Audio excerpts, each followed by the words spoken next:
Hey, cuz. Hello, cuz. How are you doing? I'm great. If my dad would say if I got any better, I couldn't stand it. Well, then I want you to stand up because we're going to have a great time. Hey, I'm happy. How are you doing today? How are I'm you? doing great today. I'm up early working in the studio, went for my walk, and preparing myself for the things that we're going to be talking about. And I want it to be calm and refreshed. And there's nothing better than walking through the city of Charleston to be prepared for anything. Do you think the world knows Charleston? The world knows Charleston very well. Charleston is replicated around the world, from England to Germany to France to uh, Africa, Asia. Everyone knows Charleston. You think they know Moja? Probably not related to Charleston. Yes. But they know the history of Charleston. Everyone knows the history of Charleston. Everyone knows that Charleston was one of the wealthiest cities in the world for many, many years. Everyone knows that Charleston was one of the leading places from as early as the 1600s up to the present in terms of inventions, culture, refrigerator, or air conditioning came out of Charleston. You have the Jenkins Orphanage, which traveled the world. They did more to educate the Europe about Charleston's music cultural scene. And when old man Jenkins was taking, the orphanage kids around around England, around Europe, uh, they knew those kids were special because they could read music and they were out there performing in the streets, for nickels and dimes or whatever have you. And at that time, it was known as Charleston Sazz, Sazz. Then it became jazz from New Orleans. So they know that about Charleston. Everyone that comes to Charleston, when they walk into the Charleston Place Hotel and they see that grand stairwell, that comes from Africa. They know that. They know about the sweetgrass baskets. Any African coming to Charleston will know everything about those sweetgrass baskets because that's a connective tissue to Africa. They know about the people, the market women of Charleston, the culture, everything you see generations of Charlestonians have been doing. It stems out of Africa and Europe. Do you think people know that Charleston is or was a black city? Uh, I think few people would know that because that would include reading. We do need to. I need to read more myself. We all do. I have more time. Reading is truly a luxury. Yeah. I mean, I never expect people to know much of history because I know people don't have the time to sit and read history. And history books are volumes and volumes of 3, 5, 600 pages. I know most people don't have time to do that. So I always position myself to talk about it through what I have read. Yes. The MOJA Arts Festival is attributed to have had its first year, 1984.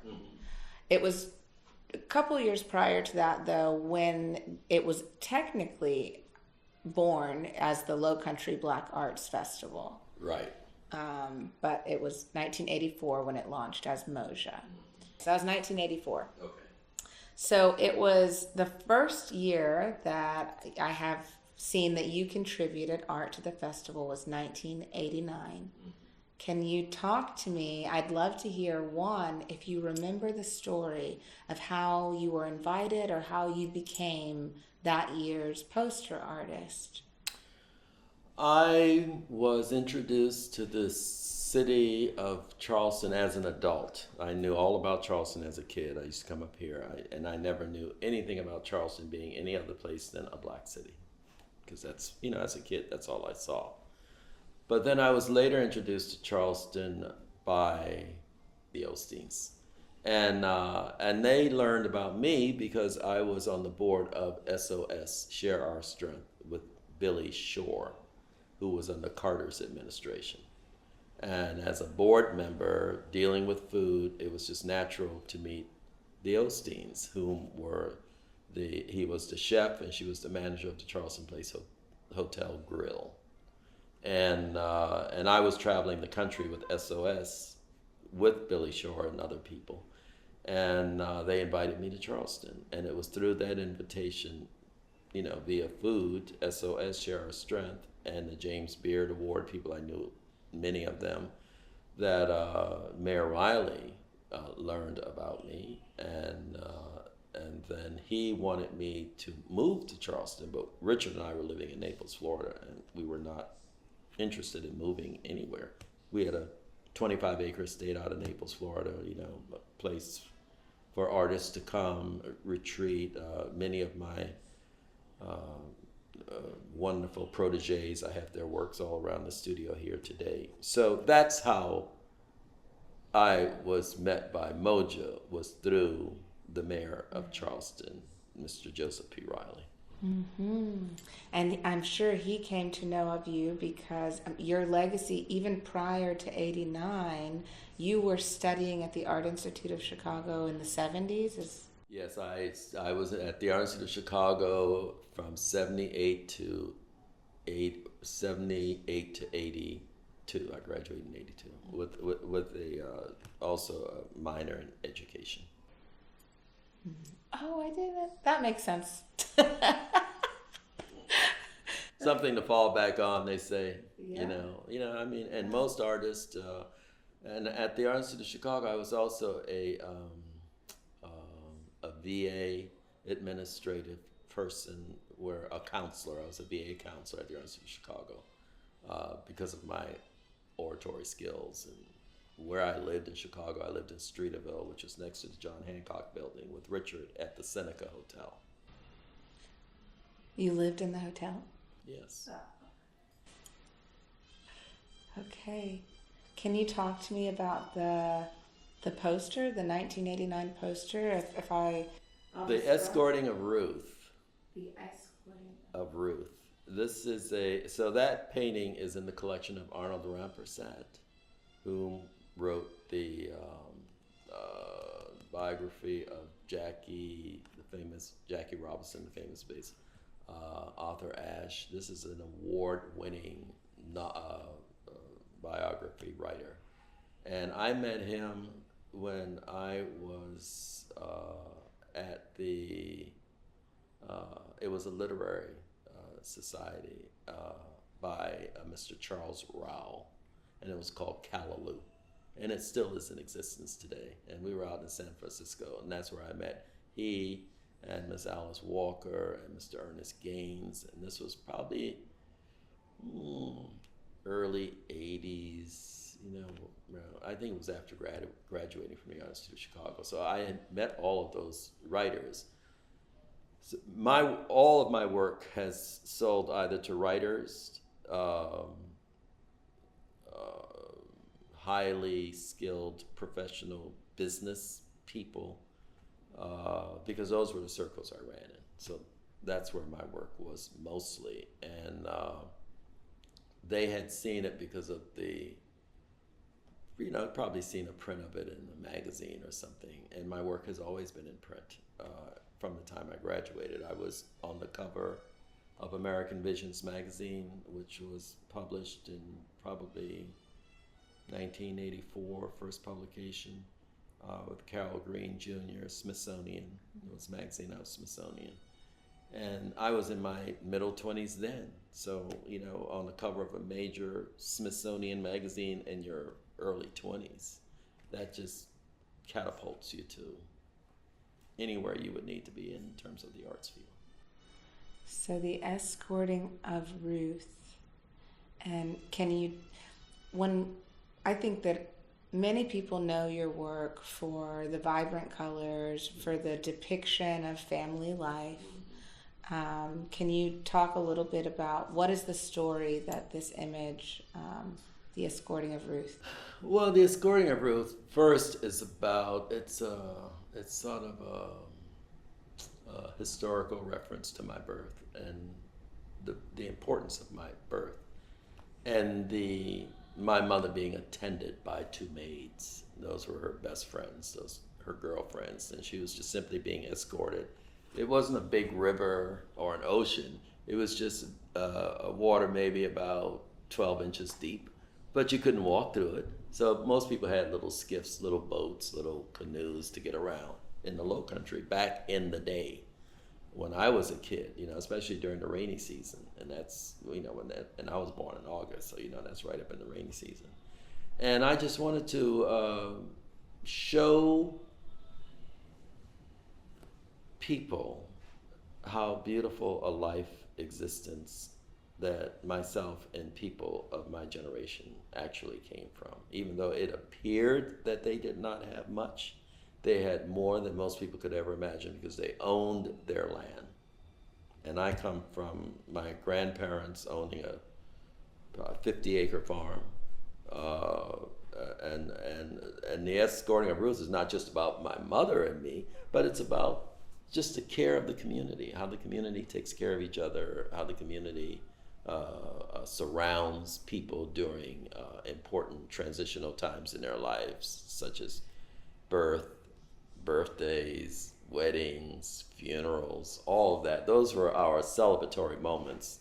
And as a child, when you're looking up and, when you're like, maybe under 5 and you're looking at a fully grown, dressed human being, this is the most spectacular thing you could ever imagine in your life because you have nothing to compare it to.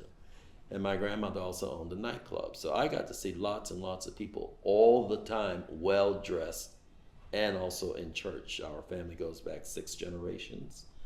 And so that's 6 generations of church active people in my family. So I was always surrounded with beauty, with fashion, with kindness, caring, because of where I met people, where I saw them. They were usually in some form of an institution, a place where you would be dressed. I love that. I'm thinking about the hats. I'm thinking about the first image that I saw of your work, I'll never forget, was the image of the woman in the yellow dress. Yes. As a child growing up in the South, the unrelenting heat, I have never met a person that wasn't under a hat when I was growing up.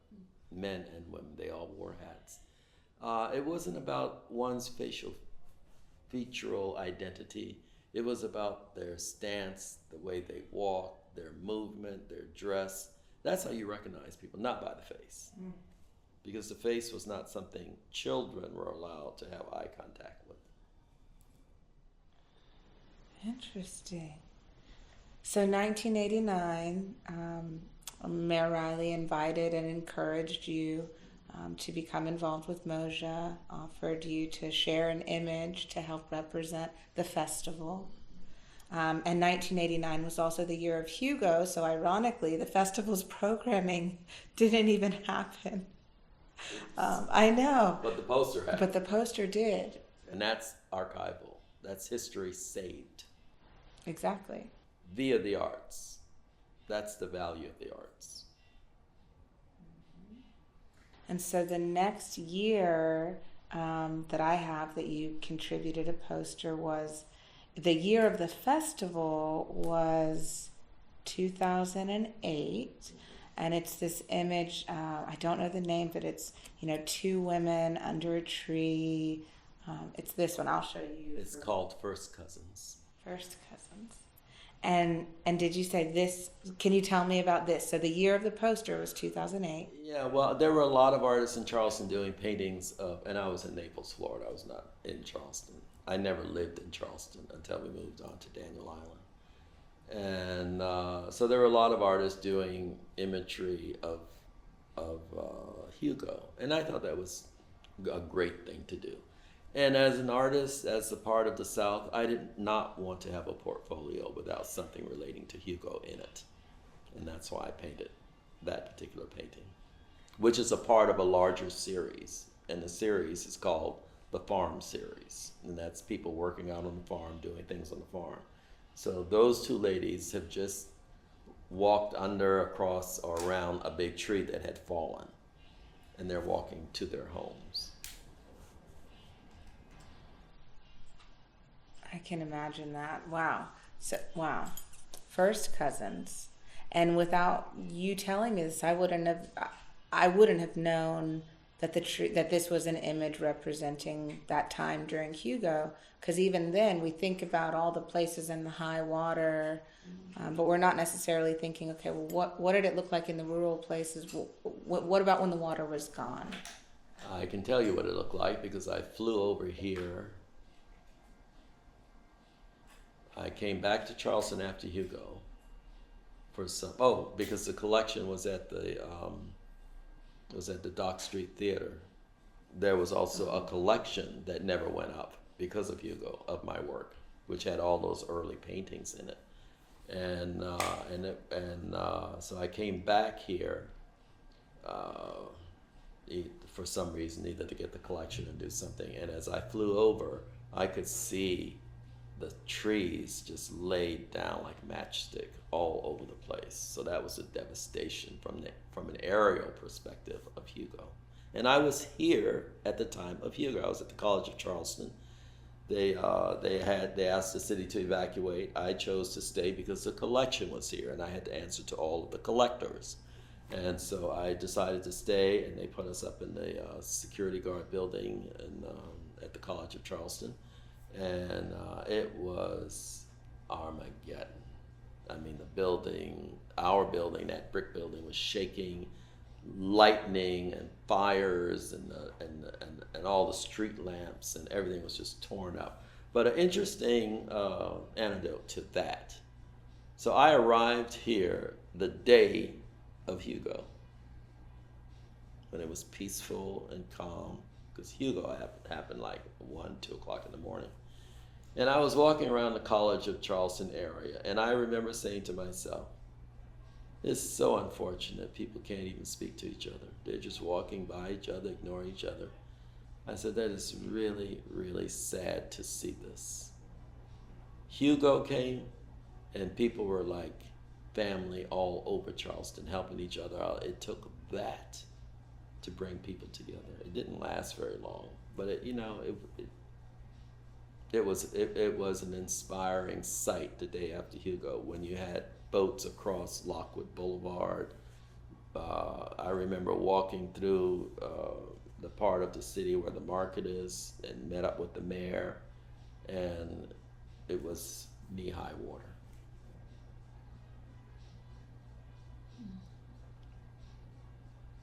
I don't know if that were to happen today, I don't know if there would be anything left.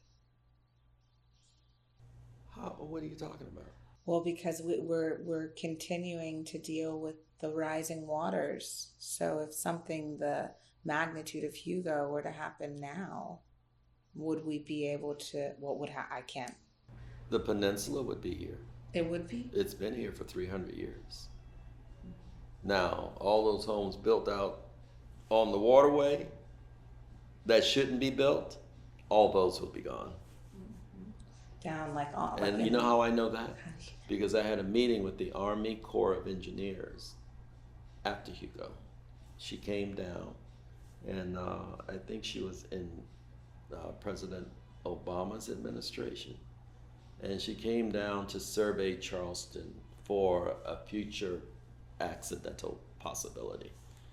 And she was disgusted with the level of buildings around the city of Charleston that had gone up after Hugo. She said it's going to be a nightmare if there's a storm because people have nowhere to go. So you'll have major deaths if a big storm hits. And these people are here. We'll hope for the best. I'm not hoping for nothing. I'm 70, almost 70 years old. If they ain't figured it out, then that's not my problem. So you grew up in Gardens Corner, South Carolina. Can you tell what is Gardens Corner like?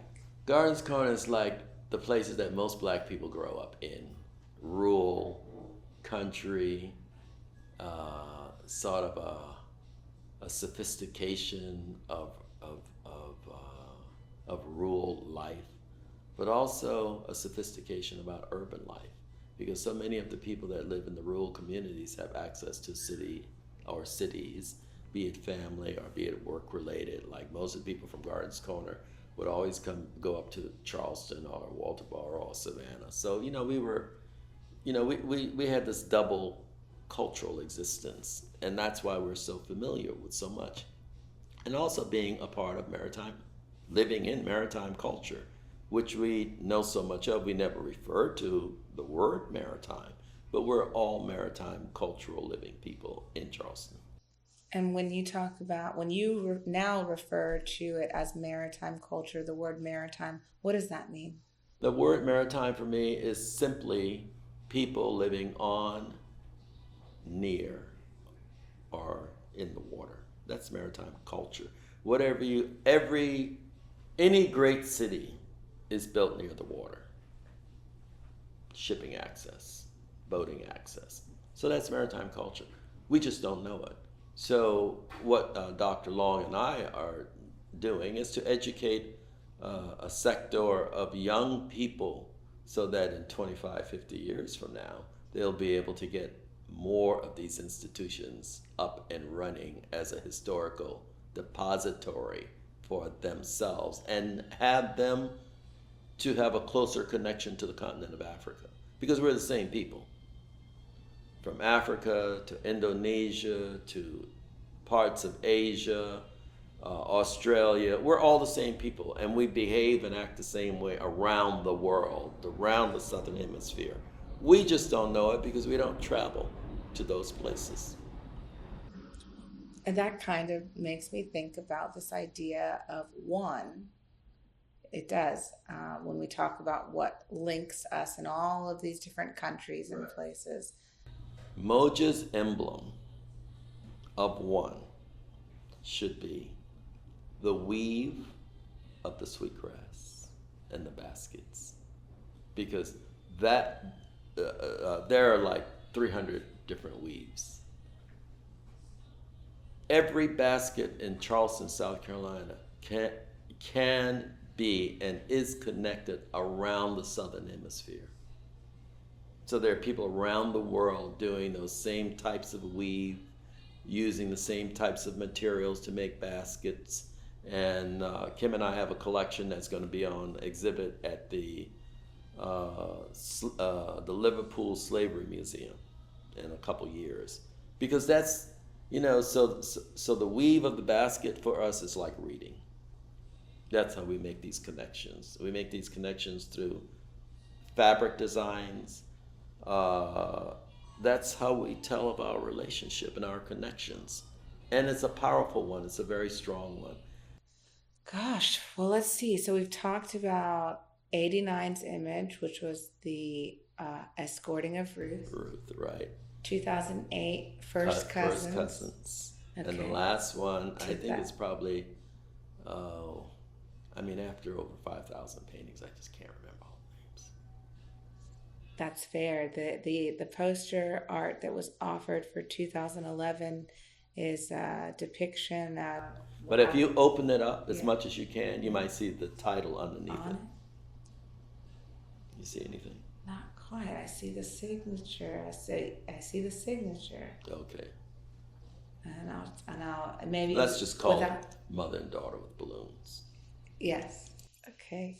Can you talk to me a little about Mother and Daughter with Balloons? So I come from a matriarch culture, and in that culture, there's very specific caring done to children via the mother and the grandmother, and out of all honesty, that's probably a grandmother with that little girl, and because that's how you learn about life. You can't learn much about life from your parents because they're young and they're learning. That's why black kids were always put in the hands of their grandparents, because that's how you really learn.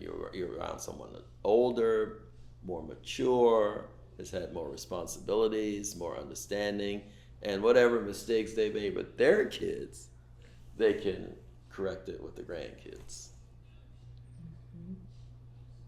And it was, and you were raised by your grandmother? I was raised by my maternal grandmother, Eloise Stewart Johnson, whom was really a market woman.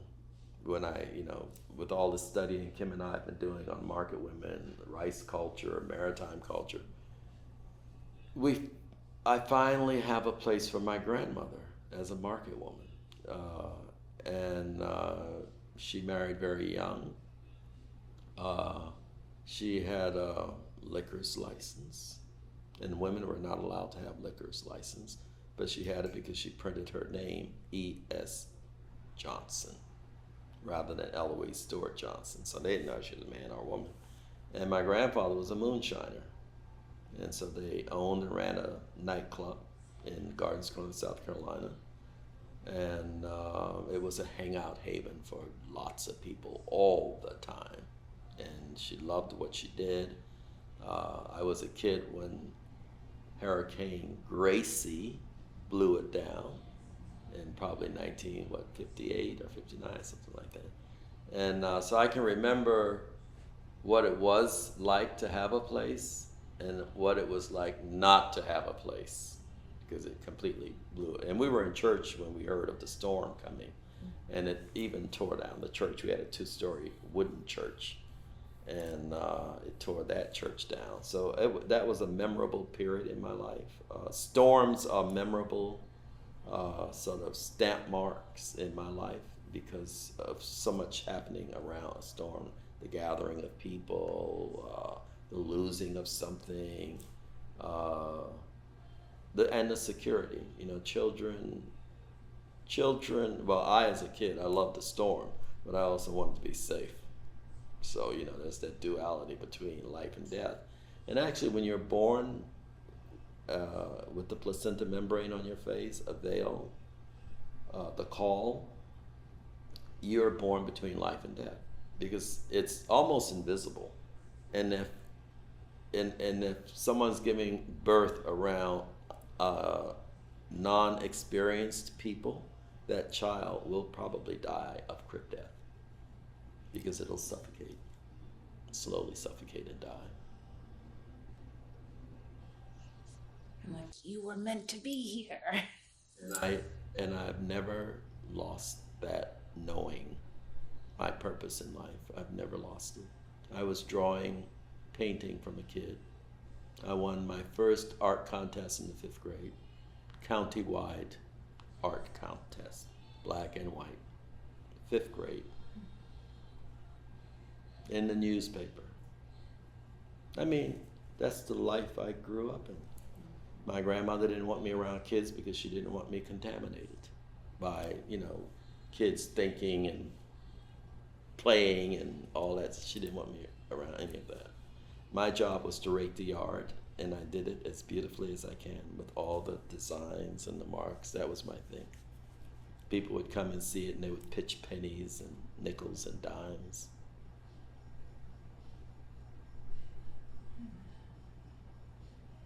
So no one ever told me how special I was beyond my immediate family. I knew that when I left home. If you had an opportunity to speak to 5th grade Jonathan Green from all you've seen and all you've done, if you could speak to him right now, what would you say? Work, work, and more work. Because that's what it takes. If you're working at something, you become better at it.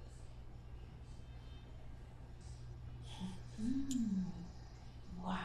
They understand that, wouldn't you think? Well, it sounded like you had that in you then too. Yeah, that's all I did. All my life, I don't remember a time in my life that I was not working. I've worked every day of my life from the time I can remember being a child.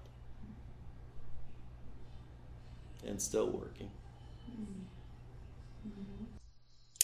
And your work, I mean, for me, it's pretty historically remarkable. It carries the messages that you represent of Gullah culture, Gullah Geechee culture, again, family life, what the relationships were like in community.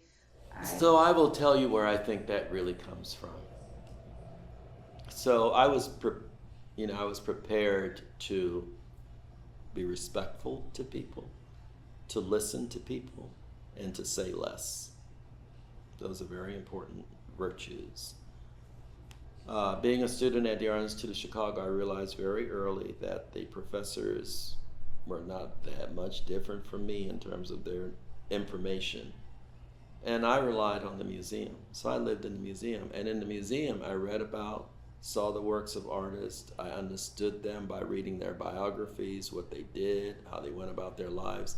And by the time I was a junior, I had already realized that the most important thing I need to do is work in series, multiple paintings, because that's how you really learn.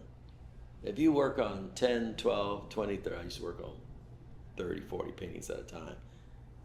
But from the first painting to the last painting, you are carrying information that you can apply to the next and to the next. And that's why I painted over 5,000 painting in my career, because I've always painted in series. It takes almost the same amount of time to do one painting as it does to paint 5 paintings. So that's why the series is very helpful. And reading about and seeing artists from all over the world. One of the artists that I was most taken by was Gauguin and Picasso and Mary Cassatt, because of her tenderness and loving of mother and child, how she painted those. I learned about Mr. Jacob Lawrence, who became a mentor. I saw his work at the museum at the Art Institute of Chicago. There were only 3 artists that I saw the work of that included people of color. That was a painting by Mr. Jacob Lawrence, a painting by Alex Katz, who's from New York, and then there was a painting by Sebastian, 14th century artist that had a black Moor in it. And those are the only paintings I saw. But Impressionism, that whole period of Impressionism, I didn't have to look at it as paintings of white people, because they were all colors, and a lot of the artists from the Impressionistic period, whom were very sophisticated, skilled artists, and many of them were artists in their 30s and 40s at that time, but they were losing their vision via, cataracts. And that's where Impressionism came out, is because the artists were going blind. But I use Impressionism as the most important period for me because of the beauty of how it was painted, the colorfulness of how it was painted, and the family connectiveness. what period do you think we're in right now? For me, Sure. well, I talk about myself. I'm in a period of love. I'm painting about love, happiness, maritime culture on the water. There's nothing more beautiful to paint than the water, the sky, the landscape, us in it. That's it. And I'm painting for young. I've never painted for adults. I've always painted for young people, primary colors. There are so many elements of the world right now that are maybe contrary to some of the joy and vibrancy and values in your work. So I appreciate these images that are still being created in real time, that reflect. And it gives other artists, so people that look at other artists' work and they, try to replicate it. When I see that, I'm most touched, because my work lives on through them. Replica is flattery. Yes. Yes. Absolutely. I mean, people don't go around painting stuff they don't like. What do you see? So, I mean, you have been, I think, arguably, I want to call you a Renaissance man, but I can't think of anything in arts and culture in the greater Charleston area that you haven't had some influence, direct or indirect, over? Um, Well, we should first start with the world okay. because I'm an international artist. Exactly. That's the And I've been my entire career. I just happen to live in Charleston. exactly. But the people here in Charleston don't know that. I don't know. Okay. So you're internationally renowned, and in this area, we're lucky that you call this home. Wow. What do you see for the future of the landscape? With all your travels, everything you've seen, what do you see for the landscape here, looking into the future? Not just the themes. Thematically, I understand maritime and water. We've got to look at more of what connects us. How else would you talk about the vision for the future of the landscape? Well, I can see the vision. I can see the vision of MOJA for the future, and that is to take the realm of helping young people understand dress protocol behavior, educate them about all the wonderfulness of African culture and fabric and traditions and music and all of that stuff. And I think MOJA will have done its job. I want to honor and do service to all of the visual artists who contributed representation to the legacy of the festival. And most recently, it's interesting to see contemporary times, because now I'm seeing some of my peers. Yeah, it's time for them. So has MOJA ever had a poster collection installed somewhere? I believe that is an intention, and don't let me speak out of. So it's something that might be I happening. think it's in the consciousness. Yeah. If you don't start from there, what are you doing? What are you talking about? You know, if people don't have a reference to the history of MOJA via its arts posters, I mean, what's the point? Well, and I think to your point, really recognizing, and some do, that those posters are precious. If you have one, that's really precious. It's a print, not necessarily an original canvas. All collection starts with posters, and posters have been a part of the political, historical, art, cultural world from its beginnings. Europe lived on posters. Posters are very valuable. My Spoleto poster is $1,500. That tells you something.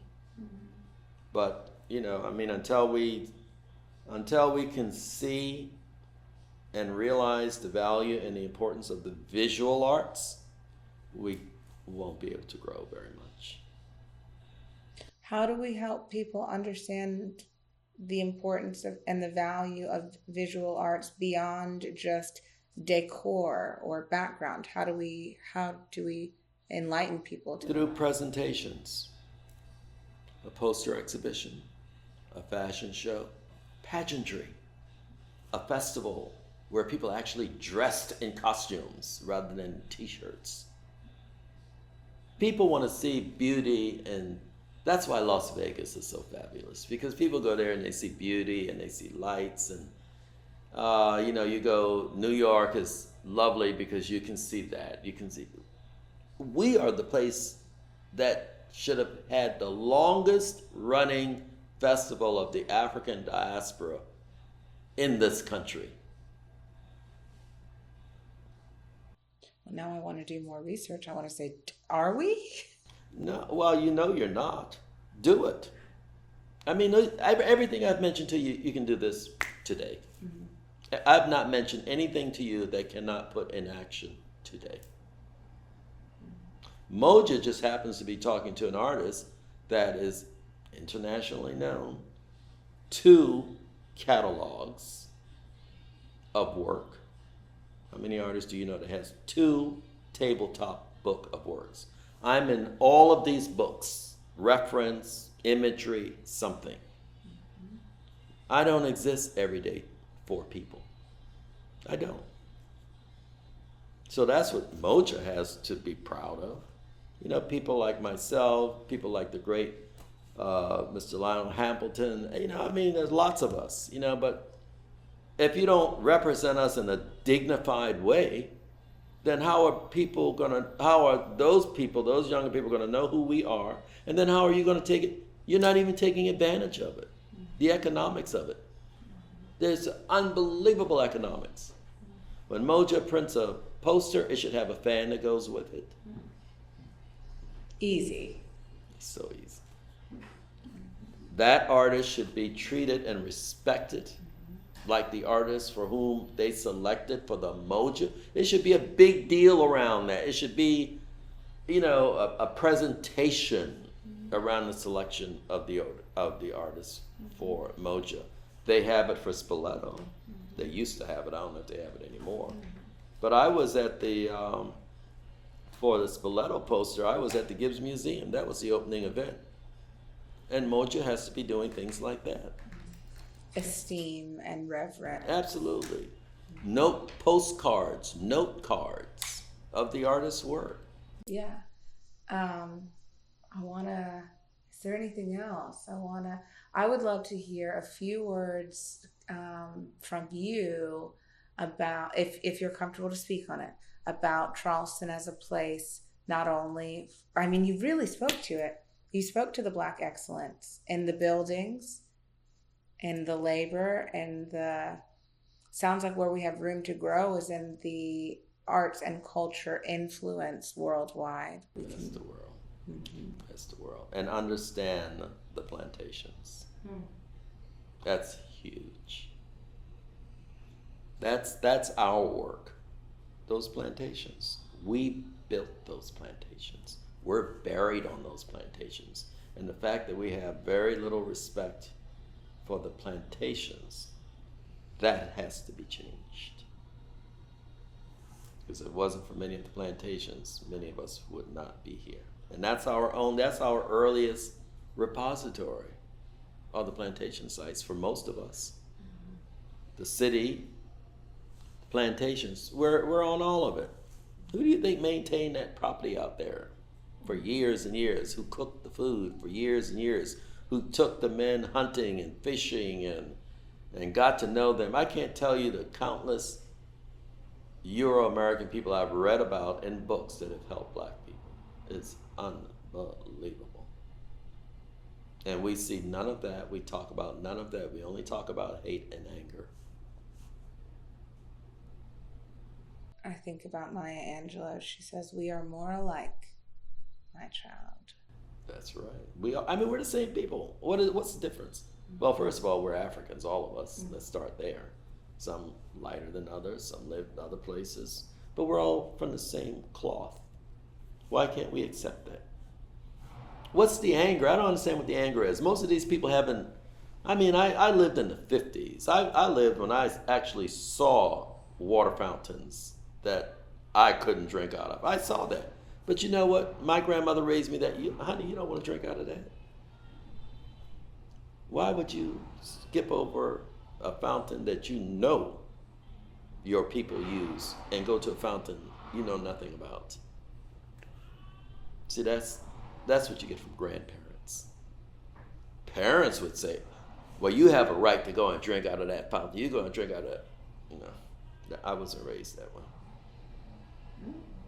Well, I want to say to you, Jonathan Green, the esteemed, I want to say illustrious, but you know what I'm saying? The grand, the gracious, the Jonathan Green. Thank you for taking the time to sit and talk with me today. Thank you for sharing some of your story.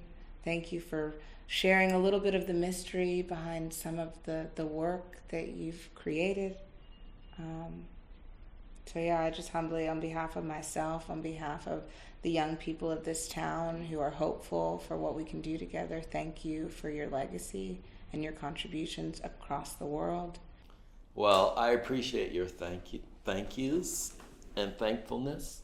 And all I ask is that people take this book more seriously and get it for their children. I'm not asking adults to get it for themselves. Get it for the children. This is written for middle school kids. And it will give the kids such a foundational beginning and development for their lives. They will never come across the information in this book unless they read 20, 30,000 books. Dr. Long has presented it all for middle school kids in a way that they understand Africa's place in the world. How the world gained so much from the continent of Africa, and still today. At the First Marketplace. And where can we get that? Online? Amazon, anything that sells books, and also Polly Buxton right here. And hopefully at the International African American Museum. I mean, this is a big deal.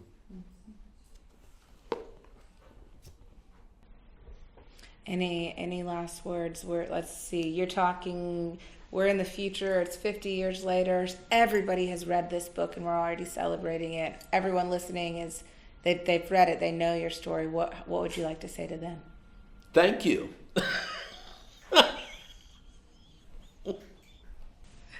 Yes, and thank you. I thank you. Dr. Kim Client Long thanks you. The Jonathan Green Maritime Cultural Center thanks you. And the world will thank you as you begin to move out, communicate, and socialize. With the information from that book, the world will thank you, because we here in Charleston, we have to educate the world about who we are. The new world, we really need to educate them about who we are. And so we have a grand opportunity to do so. So let's do it. Let's do it. Yeah. Yeah.